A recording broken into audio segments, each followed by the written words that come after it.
If you've ever been good to somebody who wasn't good back, if you've ever poured yourself into an individual, a company, a place or thing, and didn't get the results you expected. If you've ever had a moment in your life that you have measured yourself and come up short, this message is for you. If you've ever given your best to somebody and they act like it wasn't nothing at all, then this one is for you. You don't need everyone that you think you need. You're depending on too many people. You don't need all of your coworkers to support you. You don't have to have all your friends and family members cheering you on. The less you depend on people, the greater the anointing in your life. Move on. Forget them. They are lying and they are untrustworthy, so move on. You got to see them for what they are. That person is not who you thought they were. So move on, and at the risk of sounding callous, get over it. You cannot hang out with a bunch of defeated, going nowhere, no vision men and be an overcomer. You are who you hang around. I want you to listen at them and think about you, because it is possible to develop a mentality to fit your environment that simply makes the best of a bad situation. I'm not happy.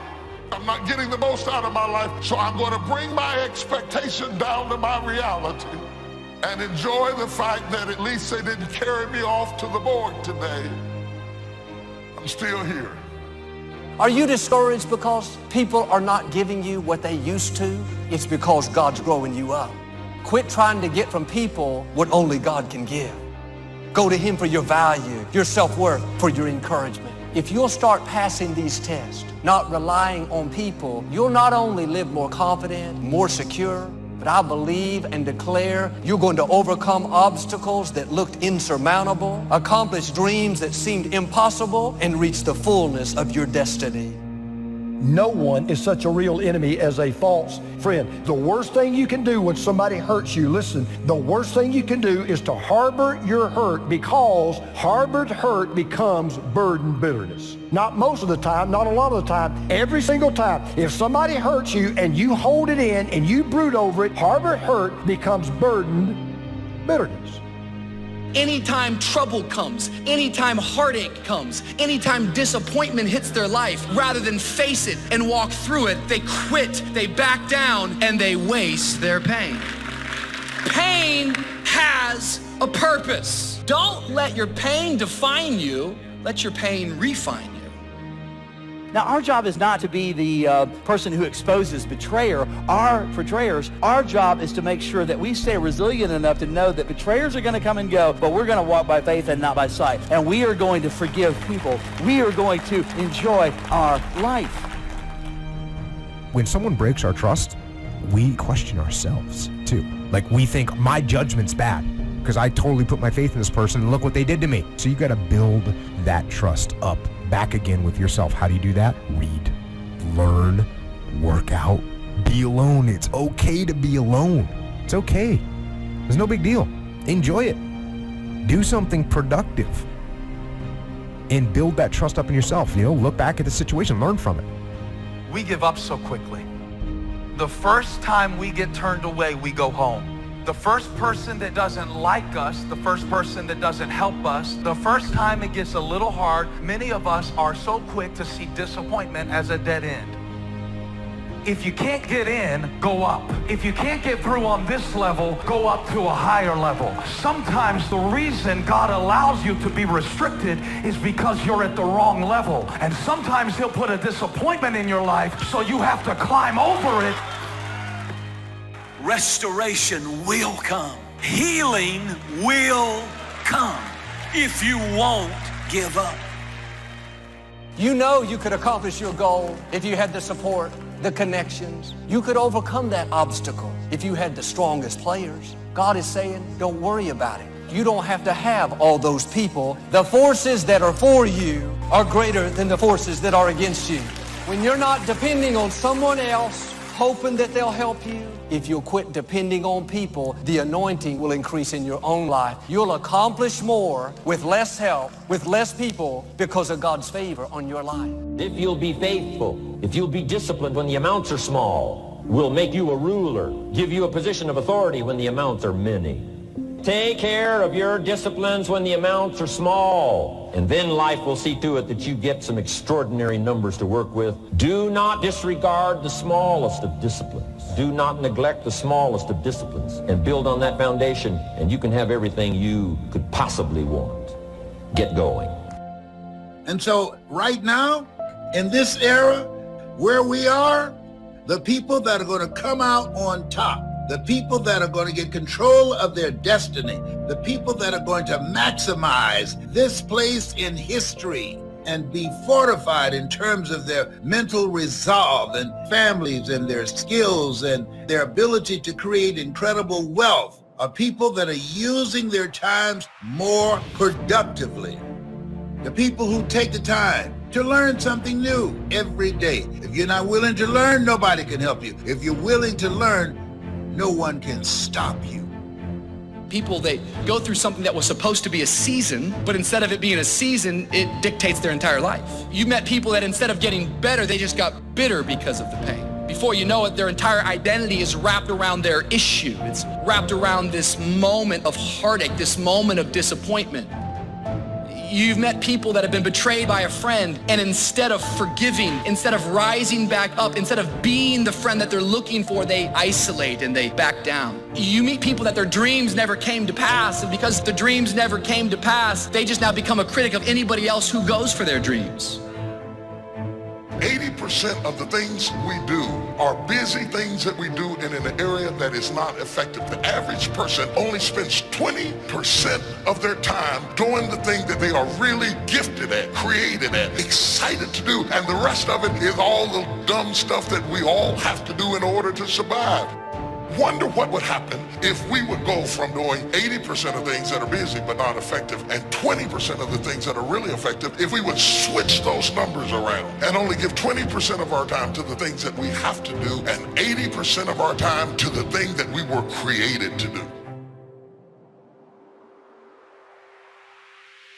Stay on your path, stay positive, stay encouraged, keep praying. Don't feel like you're being greedy or over the top. It's beautiful to recognize when you're blessed, but it's okay to start asking for blessings. While most people spend most of their lives struggling to earn a living, a much smaller number seem to have everything going their way. Instead of just earning a living, the smaller group is busily working at building and enjoying a fortune. Everything just seems to work out for them. And here sits the much larger group, wondering in awe on how life can be so unfair, complicated, and unjust. So what's the major difference between the little group with so much and the larger group with so little? Despite all the factors that affect our lives, like the kind of parents we have, the schools we attended, the part of the country we grew up in, none has as much potential power for doing good as the ability to dream.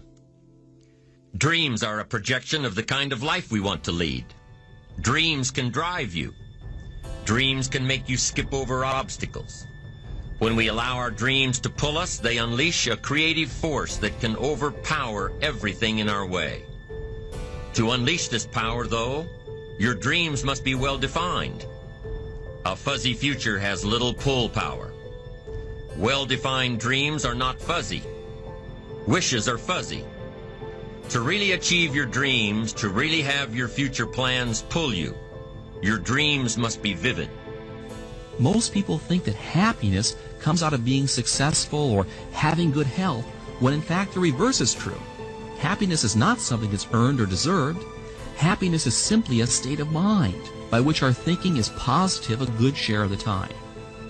If you wait until you feel deserving of having pleasant thoughts about your life, you'll end up convincing your subconscious that you're undeserving of happiness.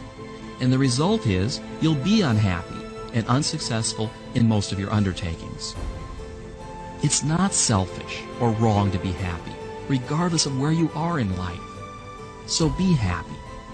Happiness is a means to an end, success and well-being. And it's also an end in and of itself that we all desire. Happiness is not something that happens to you. It's something that you cultivate, that you determine and control. If you're waiting for happiness to happen to you, you're going to have a long wait. Instead, leapfrog to it right now. How do you do that? Well, it's really very simple. By being and acting happy, even when you're not. It's what all winners do, and it's what you should do, and do it now. Right? If you want to solve your problems, you got to learn. If you want to take advantage of an opportunity, you got to learn. Never let it be said you didn't learn. Develop your own personal philosophy here. Philosophy, major determining factor in how your life works out. Each person's philosophy is like the set of the sail. The same wind blows on us all. The difference in where we arrive at the end of the week, at the end of the month, at the end of the year is not the wind that blows. And the wind is blowing around the world. The world is in solution. Things are a-changing. The walls have come down. All kinds of things are happening. In Russia today, the winds are blowing. But what's going to make the major difference? Each person's personal philosophy that sets a better sail, sets a better sail. So don't ask for a more favorable wind. That's like wishing something that's not going to occur. Don't ask for better seed and soil. All you got's what's available. Don't curse what you got. On this planet, all we got's the seed that's here, the soil that's here, the miracle of life that's here, the opportunity that's here, the seasons that are here. That's all we got. The key is to set a better sail and turn what you've got into the miracle of your future. Don't wish it was easier. Wish you were better. Don't stop at where you are as if it were the destination, when in fact, in reality, it may be the transportation that brings you into that thing you were created to do.